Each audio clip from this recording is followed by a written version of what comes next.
ايوه يعني انا طبعا عايز انا انصح نصيحه مصدقاك. بعيدا عن العقارات اه خالص، اه. نصيحه عن العقارات. اي شخص حاسس ان هو ما عندوش الطاقه ان هو يشتغل، ما مم. عندوش الطاقه ان هو ينجح، مم. انا بقول له ابدا من اوضتك، من الاوضه بتاعتك. دي مم. تجربه شخصيه. مم. عارفه الانسان لما يبقى عنده طاقته مفقوده نهائي ومش مم. عارف يعمل ايه، ومش عارف، وكمان في خلاص في منطلق العمر عايز يبدا حياته، اه. مش عارف يشتغل ايه، يروح مم. يشتغل بيسمع الشغلانه هنا شويه ويشتغلها، مم. وفي الاخر ما يلاقيش نتائج. وصلت لمرحله كده، بصيت الاوضه بتاعتي لقيت الاوضه بتاعتي كلها متبهدله اه. وما عنديش طاقه اعمل اي حاجه. وصلت مم. لمرحله ان انا لا، انا قلت انا هبدا من اوضتي، مم. هوضب اوضتي بطريقه سليمه. يعني انا بقول لشخص، اي شخص سمعنا دلوقتي، لو انت معكش ربع جنيه في جيبك، اه. اقعد في اوضتك وضبها، مم. نظفها بايدك مم. بطريقه قويه جدا، رتب كل حاجه فيها، مم. اكتب في ورقه وقلم الحاجات اللي ناقصاك. لو عندك بنطلون مقطوع، لو عندك كوتشي عايز تصلحه، مم. لو عندك حاجات معينه تبدا الحاجات الرئيسيه دي.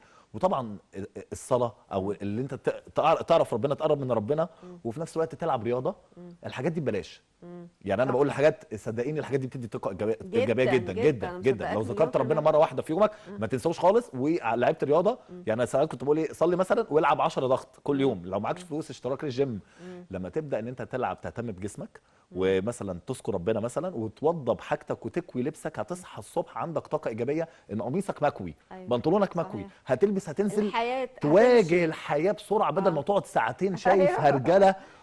وحاجه دي مكان مش حقيقة. نظيف وكمان الحاجات دي بتجيب طاقة سلبية طول الوقت. جدا مم. جدا. صدقيني مم. الحاجه دي انا جربتها ومحدش قال لي عليها، انا قلت مم. اكتبها في ورقه، الحاجات اليوميه، انا النهارده اكتب ايه، مم. النهارده المفروض اعمل ايه، وقعدت اخر اليوم اعلم صح على الحاجات اللي اعملها. انا صلحت الساعه بتاعتي، انا مم. صلحت كذا، انا عملت كذا، انا لعبت 10 ضغط.